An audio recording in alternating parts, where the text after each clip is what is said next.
you have wronged me doth appear in this. You have condemned and noted Lucius Pella for taking bribes here of the Sardians, wherein my letters being on his side because I knew the man, were slighted all. You wronged yourself to write in such a case. In such a time as this, it does not mean that every knight's offense should bear his comment. Let me tell you, Cassius, you yourself are much condemned to have an itching palm, to sell and march your offices for gold to underservers. I, an itching palm? You know you are Brutus that speaks this. Or by the gods, this speech were else your last. The name of Cassius honors his corruption, and chastisement doth therefore hide his head. Chastisement! Remember March, the eyes of March, remember. Did not great Julius plead for justice's sake? What villain touched this body that did stab and not for justice? What? Shall one of us that took the foremost man of all this world before supporting robbers? Shall we now contaminate our fingers with base bribes? I'd rather be a dog and bathe in wounds than such a Roman. Brutus, bait not me. I'll not endure it. You forget yourself to hedge me in. I am a soldier, I older in practice, abler than yourself to make conditions. Go to, you are not, Cassius. I am. I say you are not. Urge me no more, I shall forget myself. Have mind upon your health, tempt me no further. Away, slight man. Is it possible? Hear me, for I will speak. Must I give way and room to your rash choler? Shall I be frightened when a madman sings? Oh, ye gods, ye gods! Must I endure all this?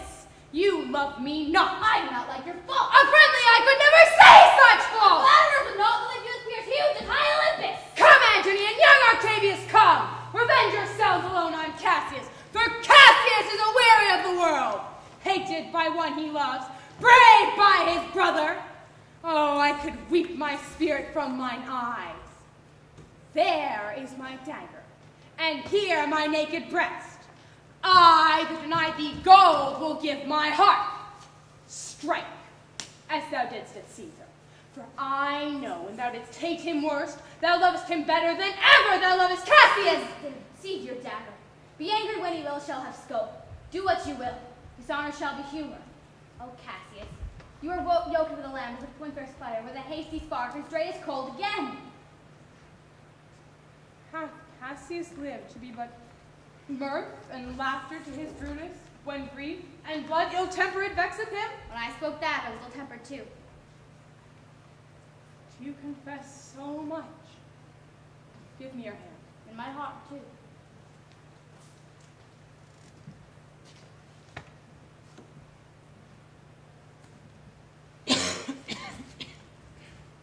Lucius, a bowl of wine. I did not think you could have been so angry. Give me a bowl of wine, Lucius. In this wine, I bury all unkindness, Cassius. My heart is thirsty for that noble pledge. Fill, Lucius, till the wine o'erswell the cup. I cannot drink too much of Brutus' love.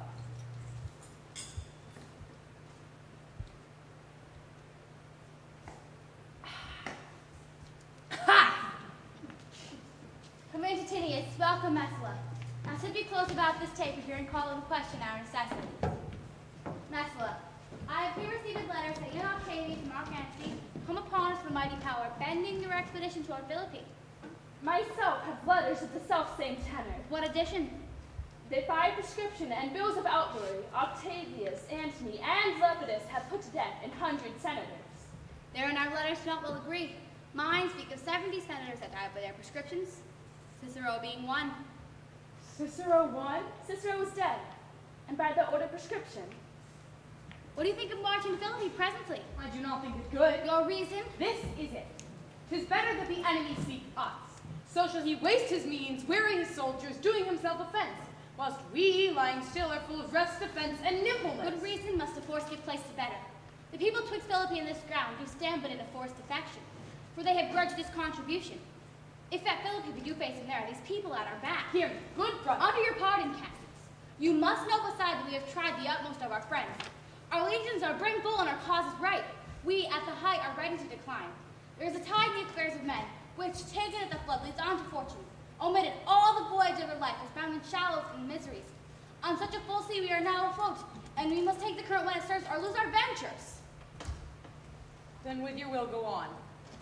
We'll along ourselves and meet them at Philippi. Deep of night there crept upon our talk, and nature must obey necessity. Chew on the guard with a little rest. There's no more to say? No more. Good night. Early tomorrow we will rise in tents. Lucius! My gown.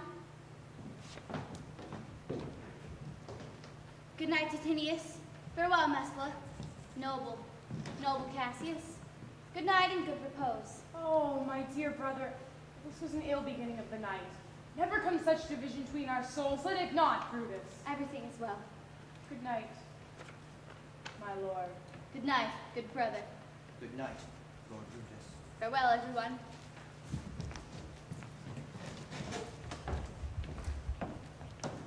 Give me the gown. Give me the gown. Where is thy voice? Da da da da da da da. This is a sleepy tune. O murderous slumber, layest thou leave upon my boy that sings thee music. Gentle knave, good night. I will not do thee so much wrong as to wake thee. Good boy, good night.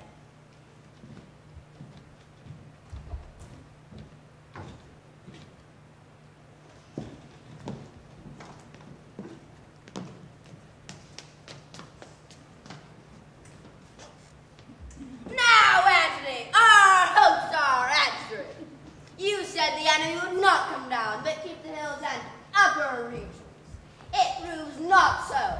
Their battles are at hand. They mean to warn us at Philippi here, answering before we do demand of them. Tut, I am in their bosoms, and know wherefore they do it. Be content to visit other places, and come down with fearful bravery, thinking by this face to fasten our thoughts that they have courage. But 'tis not so.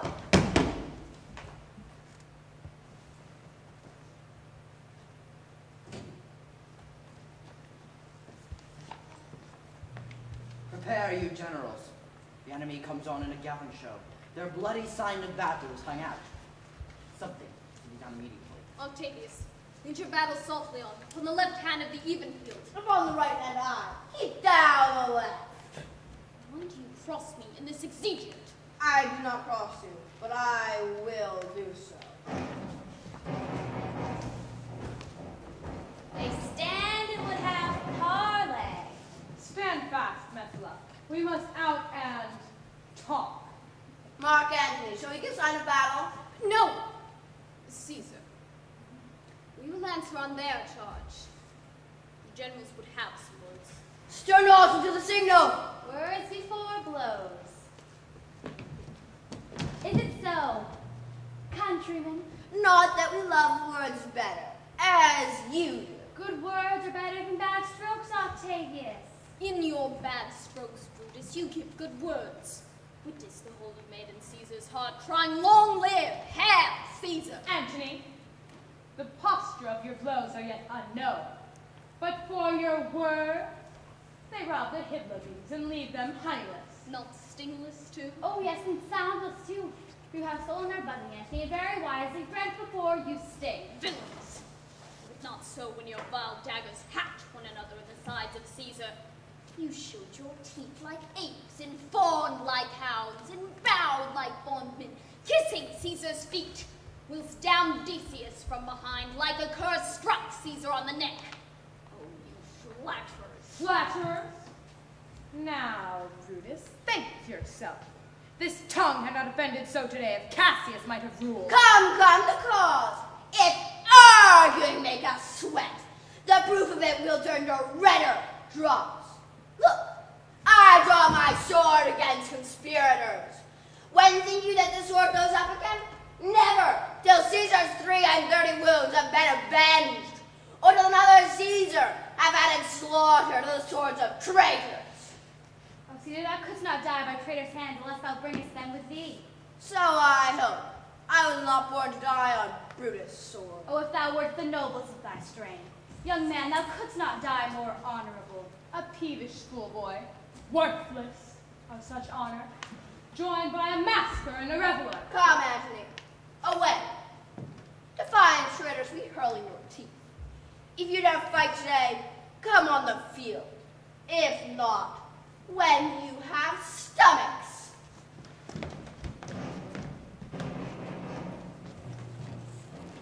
why. Now blow, wind, swell, billow, and swim, bark. The storm is up and all is on the hazard. Now, most noble Brutus, the gods today stand friendly that we may, lovers in peace, lead on our days to age. But, since the affairs of men still rest uncertain, let's reason with the worst that may befall. If we do lose this battle, then is this the very last time we shall speak together? What are you then determined to do?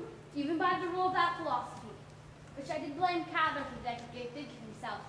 I know not how, but I do find it cowardly and vile, for fear of what might fall, so to prevent the time of life, arming myself with patience.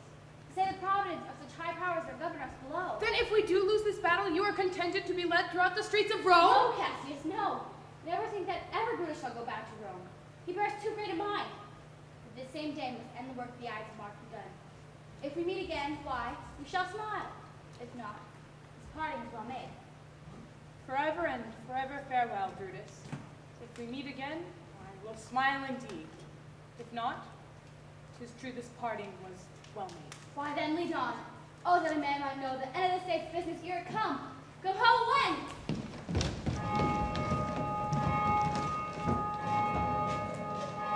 Ride, ride us all the ride, and give these bells into the leashes on the other side. Ride, ride us all, let them all come down.